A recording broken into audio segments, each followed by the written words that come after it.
Merry Christmas! Merry Christmas! Merry Christmas!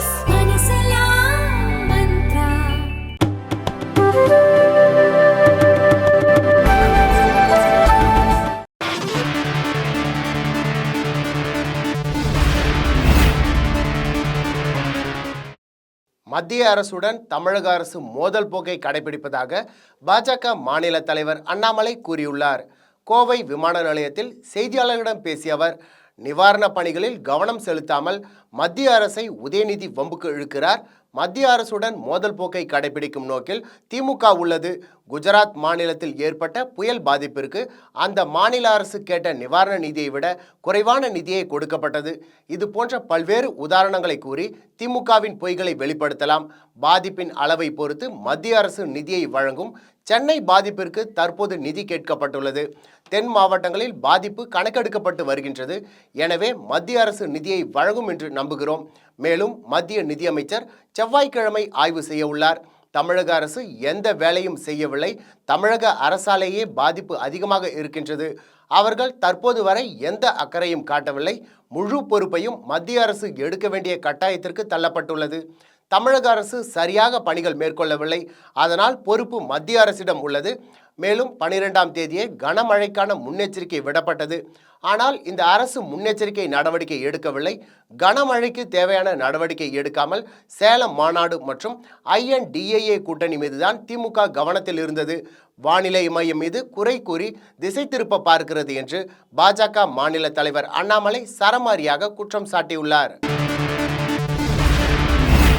மக்களவைத் தேர்தலில் ஒவ்வொரு வாக்குச்சாவடியிலும் மேலும் 10% வாக்குகளை அதிகரிக்கும் வகையில் பணியாற்ற வேண்டும் என்று கட்சி நிர்வாகிகளுக்கு பிரதமர் மோடி ஆலோசனை வழங்கினார். டெல்லியில் உள்ள கட்சியின் தலைமை அலுவலகத்தில் தேசிய நிர்வாகிகளின் ஆலோசனை கூட்டம் பிரதமர் மோடி தலைமையில் நடைபெற்றது.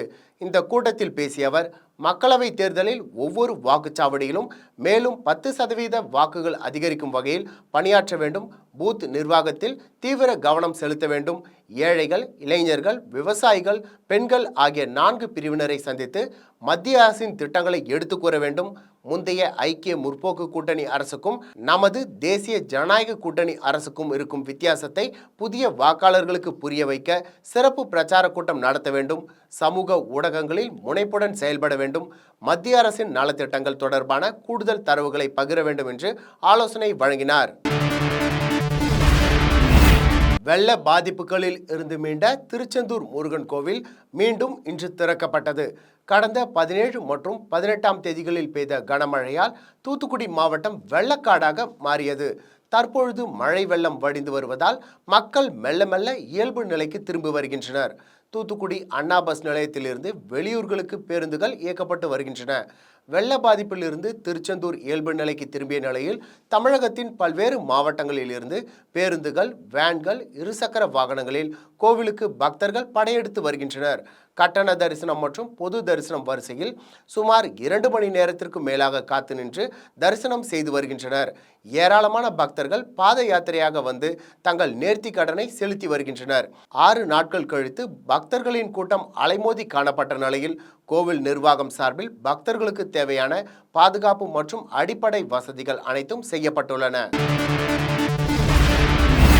கனமழையால் பாதிக்கப்பட்ட தென் மாவட்ட மக்களுக்கு கூடுதல் நிவாரணம் வழங்க வேண்டும் என்று எதிர்க்கட்சி தலைவர் எடப்பாடி பழனிசாமி வலியுறுத்தியுள்ளார். இது குறித்து அவர் வெளியிட்டுள்ள அறிக்கையில், வெள்ளத்தால் பாதிக்கப்பட்ட தென் மாவட்ட மக்களுக்கு கூடுதல் நிவாரணம் வழங்க வேண்டும். தமிழக அரசு அறிவித்த 6000 ரூபாய்க்கு பதில் 15000 ரூபாய் நிவாரணம் வழங்க வேண்டும். பாதிக்கப்பட்ட பகுதிகளில் குப்பை, இறந்த கால்நடைகளை அகற்றி நோய் பரவாமல் தடுக்க வேண்டும். வெள்ளத்தால் சேதமடைந்த வீடுகள், விளைநிலங்கள், வணிக நிறுவனங்கள், உப்பளங்கள், வாகனங்கள் ஆகியவற்றை கணக்கிட்டு உரியவர்களுக்கு நிவாரணம் அளிக்க வேண்டும். மீண்டும் தொழில் துவங்க வட்டியில்லா கடன் வழங்க வேண்டும். பாதிக்கப்பட்ட பகுதிகளில் நோய் தொற்று பரவாமல் இருக்க சிறப்பு மருத்துவ முகாம்கள் நடத்த வேண்டும் என்று திமுக அரசை எதிர்க்கட்சி தலைவர் எடப்பாடி பழனிசாமி வலியுறுத்தியுள்ளார். கர்நாடக கல்வி நிறுவனங்களில் ஹிஜாப் அணிய அனுமதிக்கப்படும் என தெரிவித்த முதல்வர் சித்தராமையா கடும் எதிர்ப்பு காரணமாக இந்த விவகாரம் தொடர்பாக அரசு யோசித்து வருவதாக பின்வாங்கியுள்ளார். கடந்த பாஜக ஆட்சியில் கர்நாடக மாநிலத்தில் உள்ள கல்வி நிறுவனங்களில் ஹிஜாப் அணிய தடை விதிக்கப்பட்டது. கல்வி நிறுவனங்களில் உள்ள ஹிஜாப் தடை உத்தரவை திரும்ப பெறுவதாக கர்நாடக மாநில முதலமைச்சர் சித்தராமையா வெள்ளிக்கிழமை அறிவித்தார்.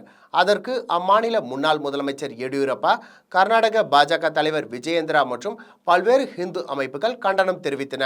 கல்வி நிறுவனங்களில் மத உடையை அனுமதிப்பதன் மூலம் சித்தராமையா அரசு இளம் மனங்களை மத அடிப்படையில் பிளவுபடுத்துவதை ஊக்குவித்து கற்றல் சூழலுக்கு இடையூறாக உள்ளதாக பாஜகவினர் குற்றம் சாட்டினர். மேலும் இதன் விளைவு 2024 மக்களவை தேர்தலில் தெரியும் என்று எடியூரப்பா எச்சரித்தார்.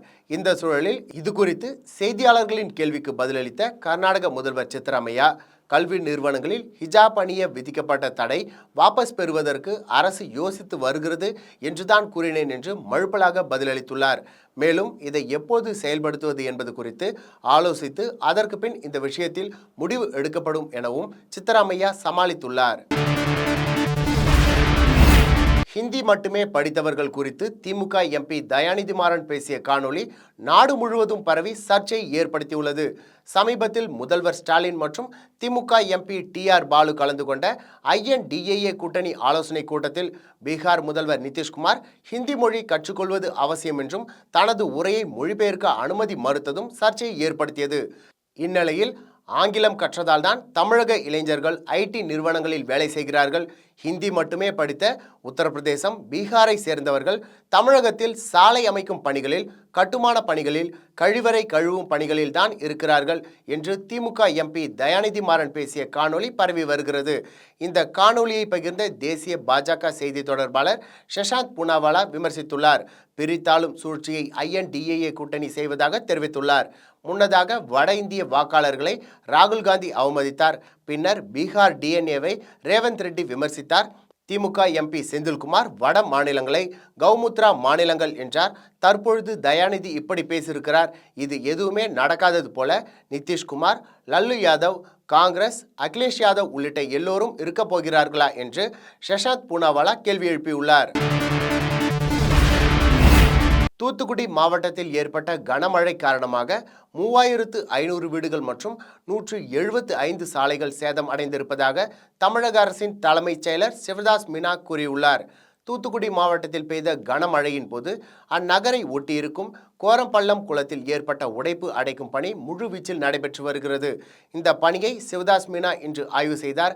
பின்னர் செய்தியாளர்களை சந்தித்த அவர், மாவட்டத்தில் பெய்த வரலாறு காணாத மழையினால் 150 இடங்களில் பல்வேறு குளங்களில் உடைப்பு ஏற்பட்டுள்ளது. இவை அனைத்தும் சரி செய்யும் பணி போர்க்கால அடிப்படையில் நடைபெற்று வருகிறது. கோரம்பள்ளம் குளத்தில் ஏற்பட்ட உடைப்பு 2 நாட்களில் முழுமையாக சரி செய்யப்படும். முக்கிய சாலைகளில் இருக்கும் பாலங்கள் 175 இடங்களில் உடைந்துள்ளன. பல இடங்களில் மின்கம்பங்கள் சாய்ந்துள்ளன. மின்சார வயர்கள் அறுந்து விழுந்துள்ளன. இது குறித்து தொடர்ந்து கணக்கெடுக்கப்பட்டு வருகின்றது. கணக்கெடுப்பு பணி முடிவடைந்த பின்னர் சேதம் குறித்து தெரிவிக்கப்படும் என்றார். பிரதமர் மோடி அவரது யோசனைகள் மற்றும் திட்டங்கள் மூலம் 60 கோடி பேரை வறுமையில் இருந்து மீட்டிருப்பதாக மத்திய உள்துறை அமைச்சர் அமித்ஷா தெரிவித்துள்ளார். அகமதாபாத்தில் பிரதமரின் ஸ்வநிதி திட்டத்தில் பயனடைந்த குடும்பத்தினர் மத்தியில் அமித்ஷா பேசினார். அப்பொழுது பேசிய அவர், தற்சார்பு இந்தியா எப்படி இருக்க வேண்டும் என்பது குறித்து மிகப்பெரிய கனவு பிரதமர் மோடிக்கு இருக்கிறது. அதில் விண்வெளி மற்றும் இராணுவமும் அடங்கும். இதில் வர்த்தகத்தையும் தொழில்துறையையும் 140 கோடி மக்களையும் தற்சார்பு அடைய செய்ய வேண்டும் என்பது பிரதமர் மோடியின் கனவு.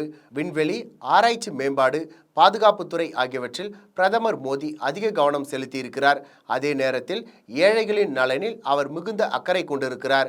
அவரது தொலைநோக்கு யோசனைகள் மற்றும் திட்டங்கள் மூலமாக நாட்டில் 60 கோடி மக்கள் வறுமையில் இருந்து விடுவிக்கப்பட்டுள்ளனர். கொரோனா வந்தபோது அது குறித்த கவலை எல்லோருக்கும் இருந்தது. ஆனால் அந்த கவலையில் இருந்து நம்மை பிரதமர் மோடி விடுவித்தார். கொரோனாவுக்கு எதிரான தடுப்பூசியை கண்டுபிடித்த முதல் நாடு இந்தியா என்பது நம் எல்லோருக்கும் தெரியும். உள்நாட்டு தயாரிப்பு, அதனை மிகச்சரியாக விநியோகம் செய்து எல்லோருக்கும் கொரோனா தடுப்பூசி எவ்வித தடங்களும் இன்றி கிடைக்க செய்தவர் பிரதமர் மோடி. கொரோனா தடுப்பூசி நாட்டு மக்களுக்கு இலவசமாக போடப்பட்டது என்று மத்திய உள்துறை அமைச்சர் அமித்ஷா பேசினார். தென் மாவட்டங்களில் மழை வெள்ளத்தால் பாதிக்கப்பட்ட மக்களுக்கு சிகிச்சை அளிப்பதற்காக சிறப்பு மருத்துவ முகாம் இன்று நடைபெற்றது. தூத்துக்குடி மாவட்டம் கோரம்பள்ளம் பஞ்சாயத்து அலுவலக வளாகத்தில் நடைபெற்ற சிறப்பு மருத்துவ முகாமை அமைச்சர் மா சுப்பிரமணியன், அமைச்சர் அனிதா ராதாகிருஷ்ணன், தூத்துக்குடி எம்பி கனிமொழி ஆகியோர் பார்வையிட்டார்கள். பின்னர் செய்தியாளர்களை சந்தித்த தூத்துக்குடி எம்பி கனிமொழி, இதுவரை நடத்தப்பட்ட மருத்துவ முகாம்களில் 32,430 பேர் இருமல், சளி, காய்ச்சல் போன்றவற்றிற்காக சிகிச்சை பெற்றுள்ளனர். தூத்துக்குடி மாவட்டத்தில் 110 மருத்துவ குழுக்கள் பல்வேறு இடங்களில் முகாம்களை நடத்தி வருகின்றனர். நேற்று வரை 916 மருத்துவ முகாம்கள் நடத்தப்பட்டுள்ளது. இதில் 58,000 பேர் பயனடைந்து இருக்கிறார்கள். இன்று மதுரை அப்பல்லோ, வேலம்மாள், வடமலையான், மீனாட்சி மிஷன் உள்ளிட்ட 50 தனியார் மருத்துவமனைகளோடு இணைந்து சிறப்பு மருத்துவ முகாம்கள் நடத்தப்பட்டு வருகிறது என்றார். அவரை தொடர்ந்து பேசிய அமைச்சர் மா சுப்பிரமணியன், தூத்துக்குடி அரசு மருத்துவக் கல்லூரி மருத்துவமனையில் இதய சிகிச்சை அளிக்கக்கூடிய பிரிவில் மட்டும் 6 கோடி ரூபாய் மதிப்பில் உபகரணங்கள் சேதமடைந்துள்ளன. மருத்துவமனையில் வெளிநோயாளிகளுக்கு சிகிச்சை அளிக்கக்கூடிய பணி நடைபெற்று வருகிறது. அங்கு தேங்கியுள்ள மழைநீர் விரைவில் முற்றிலுமாக அகற்றப்படும். மேலும் தண்ணீரில் இருந்து தொற்று பரவல் பரவுவதை தடுப்பதற்காக குளோரின் மாத்திரை வழங்கப்படும். 20,16,000 ரூபாய் செலவில் இதற்காக குளோரின் மாத்திரைகள் வரவழைக்கப்பட்டுள்ளன. இந்த மாத்திரைகளை பொதுமக்கள் தங்கள் வீட்டு குடங்களில் உள்ள குடிநீரில் போட்டு சுமார் 2 மணி நேரம் கழித்து அந்த நீரை பருக வேண்டும் என்றார். தமிழகத்தில் உள்ள பல்வேறு பள்ளிகளில் பட்டியல் சமூக மாணவர்களுக்கு எதிராக பாகுபாடு காட்டப்படுவதாக சமீபத்திய ஆய்வில் தெரியவந்துள்ளது.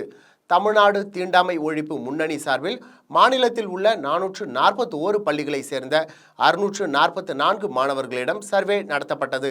அதில் 321 அரசு பள்ளிகள், 58 அரசு நிதியுதவி பெறும் பள்ளிகள், 62 தனியார் பள்ளிகள் கணக்கெடுக்கப்பட்டன. இந்த சர்வே முடிவில் பள்ளிகளில் ஏதேனும் ஒரு வகையிலான சாதிய பாகுபாடு பட்டியல் சமூக மாணவர்கள் மீது திணிக்கப்பட்டுள்ளது என்று 156 பள்ளிகளை சேர்ந்த மாணவர்கள் தெரிவித்துள்ளனர். அதேபோல 15 பள்ளிகளில் கழிவறைகளை பட்டியல் சமூக மாணவர்களை கொண்டு சுத்தம் செய்வதும், 19 பள்ளிகளில் குடிநீர் குடிக்க வெவ்வேறு டம்ளர்களை பயன்படுத்துவதும் தெரியவந்துள்ளது. அது மட்டுமின்றி ராமநாதபுரம், கடலூர், திருவண்ணாமலை, தென்காசி, திண்டுக்கல் ஆகிய மாவட்டங்களில் உள்ள 25 பள்ளிகளில் சாதிய ரீதியிலான மோதல்கள் நடந்துள்ளன என்பதும், 33 பள்ளிகளில் சாதி அடையாளத்தை வெளிப்படுத்தும் வகையில் மாணவர்கள் கைகளில் கயிறு அல்லது செயின்களை அணிந்து வருவதும் தெரியவந்துள்ளது. சாதிய பாகுபாடுகள் கிராமப்புற பள்ளிகளில் அதிக அளவில் காணப்படுவதும், நகர்ப்புற பள்ளிகளில் குறைவாக இருப்பதும் அந்த ஆய்வில் தெரிய வந்துள்ளது. திராவிட மாடல், பெரியார் மண், சமூக நீதி என்றெல்லாம் திமுக சார்பில் பெருமை பேசப்பட்டு வரும் நிலையில் இந்த ஆய்வு முடிவுகள் வெளியாகியுள்ளன.